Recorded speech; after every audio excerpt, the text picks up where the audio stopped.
quê? Porque estes homens não acreditam na Igreja Católica, não acreditam na religião católica, têm uma falsa religião que usa a estrutura da religião católica para professar uma falsa religião que é a teologia da libertação. Inclusive, a respeito da crise da Igreja, em nenhum momento demonstrei adesão à posição do sedevacantismo.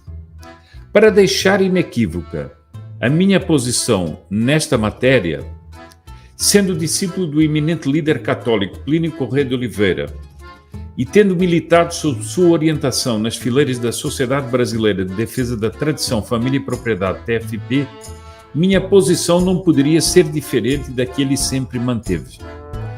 Ou seja, uma resistência ativa aos erros do clero e do laicato progressistas, eivados de esquerdismo, em nome dos ensinamentos tradicionais do Supremo Magistério da Igreja.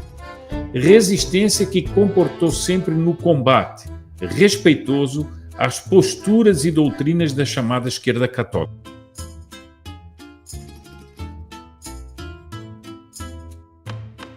Ler que resistência é a palavra que escolhemos de propósito, pois ela é empregada nos Atos dos Apóstolos pelo próprio Espírito Santo para caracterizar a atitude de São Paulo em face de São Pedro.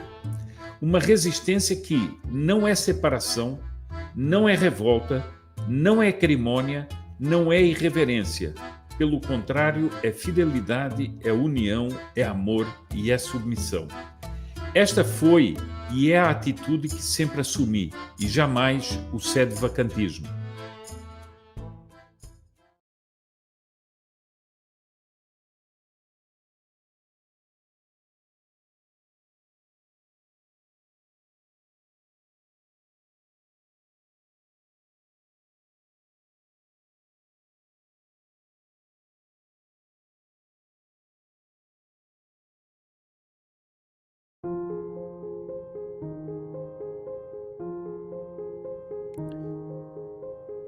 Salve Maria, bom dia a todo o povo católico da terra de Santa Cruz.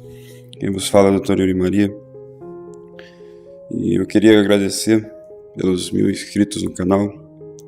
Queria também pedir desculpas porque estive um pouco ausente esses dias. Estava de mudança. E vocês sabem como é que é uma mudança, né? Mudei para outra cidade agora. Mas enfim, esse vídeo agora é para falar a respeito do Senhor Sepúlveda, do Terça Livre, do Centro Dom Bosco, que fez um vídeo resposta ao senhor Diogo do canal Controvérsia Católica, um grande irmão meu. E o vídeo dele foi falando uma calúnia a respeito do que o senhor Diogo disse. Porque eles fizeram um vídeo falando a respeito da teologia da libertação, de padres comunistas que não são padres, que existe uma usurpação na igreja. E o Diogo nada mais, nada menos falou exatamente que é isso que diz o sedevacantismo. E a respeito do vídeo do Senhor Sepúlveda, ele fala uma mentira. E que eu tentarei hoje, através desse vídeo, acabar de uma vez por todas. O que diz o Senhor Sepúlveda e muitos outros amigos do Reconhecer e Resistir? Dizem ele que o nosso querido santo, nosso primeiro Papa, São Pedro, pecou e que foi corrigido por São Paulo apóstolo em Antioquia. Que São Paulo apóstolo, como diz na Bíblia, naquele capítulo, foi até São Pedro e enfate, foi e resistiu. E que isso sustenta a posição católica que eles presumem ser católica, né? Do reconhecer e resistir. Isso é a base do argumento do reconhecer e resistir. Santo Dom Bosco envia um e-mail para todos nós dizendo que Francisco comete 1000 erros, um Papa, segundo eles, comete 1000 erros e é um iníquo, porque escreveu uma iníqua encíclica, um Papa escrevendo uma encíclica iníqua. Eles não querem obedecer, não querem seguir a doutrina católica da igreja, porque esses falsos papas estão já ensinando e obrigando a todos os católicos de fé e moral, para todos como sumo pontífices, e a Traditionis Custodes obriga eles a abandonar a missa de sempre. É evidente que a sede está sendo usurpada e estamos em tempo de sede vacante. Voltando então, será que é verdade que São Pedro é como Francisco? Errou, falou heresias, e aí São Paulo foi e corrigiu ele, e por isso eles podem ser como São Paulo, né? Eles se julgam como São Paulo apóstolo. Vamos ver o que diz o livro São Roberto Bellarmino, Disputas sobre a Fé Cristã, traduzido pelo próprio Centro Dom Bosco. O que diz a respeito disso? Na página 228, São Roberto vai defender São Pedro. O último lapso, continua São Roberto Bellarmino. Dizem que São Pedro em Antioquia não caminhou conforme a verdade do Evangelho, e por isso foi justamente repreendido por São Paulo. E ao relatar esse pecado, os adversários imitam assaz abertamente aos seus antecessores, a saber, o heresiarca Marcião e Juliano o apóstata. Então quem diz isso está imitando esses heresiarcas Marcião e Juliano o apóstata. Continua São Roberto, ambos diziam que São Pedro foi advertido e repreendido de pecado gravíssimo por São Paulo. E essas calúnias já foram refutadas outrora por Tertuliano e Cirilo.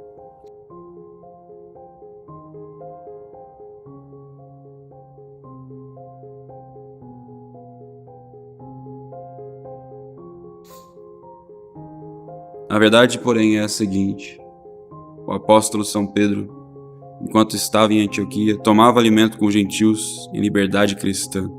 Entretanto, sobrevieram alguns judeus enviados a São Pedro pelo apóstolo São Tiago. São Pedro começou a pensar que dificilmente poderia evitar ofender os gentios e os judeus simultaneamente, pois se continuasse tomando alimento com os gentios, sem dúvida ofenderia os judeus, os quais, sendo ainda fracos na fé, ainda não haviam podido persuadir-se de que fosse permitido aos judeus fazer uso dos alimentos dos gentios.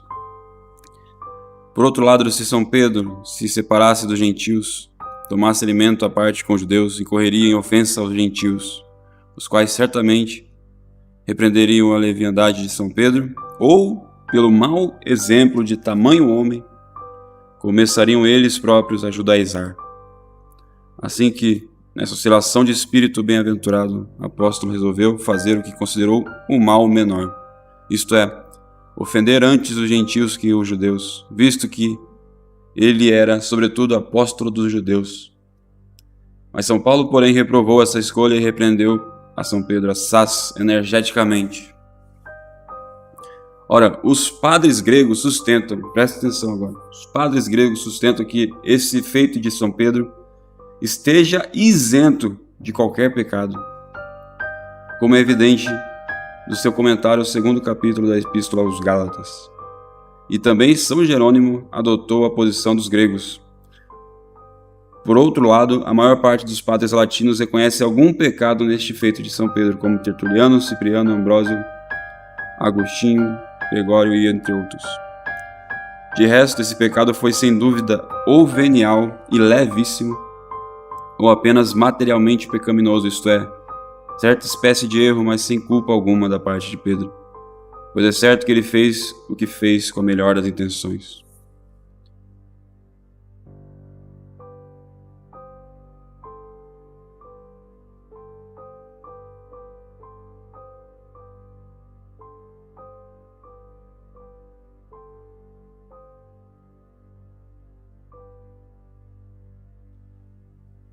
Então aqui começa a postura verdadeira católica.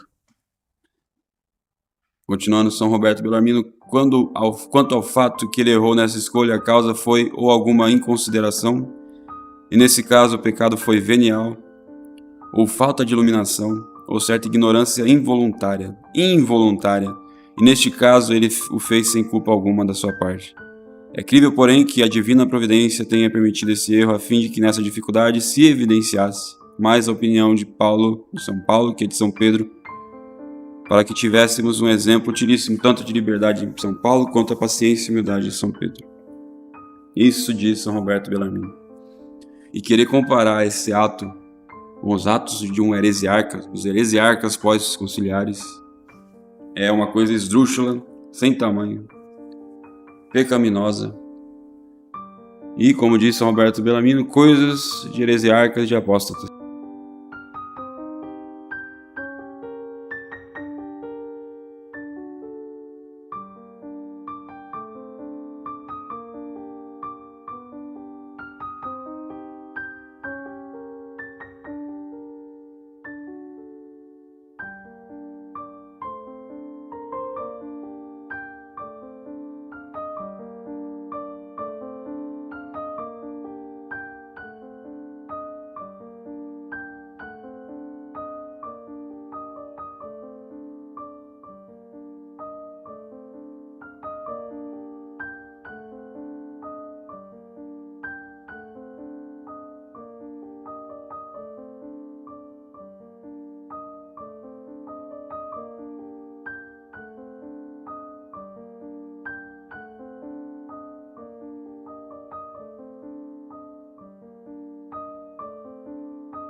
E Santo Tomás de Aquino diz que depois de Pentecostes, nenhum dos apóstolos jamais pecou gravemente.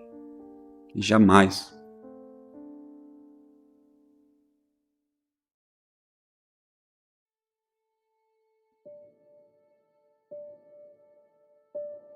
São Pedro, viu? A que tamanho ponto chega esse povo dizendo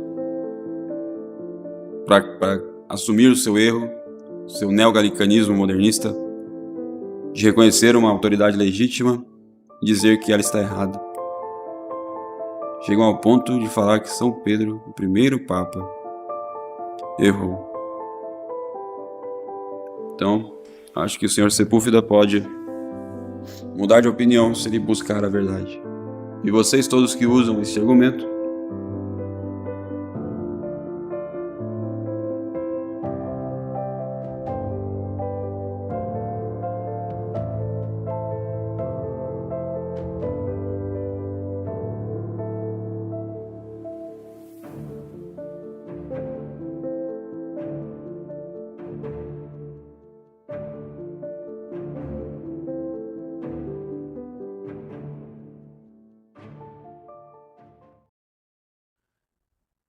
que parem de usar esse argumento que já foi refutado por vários doutores, por toda a antiga igreja, por toda a tradição.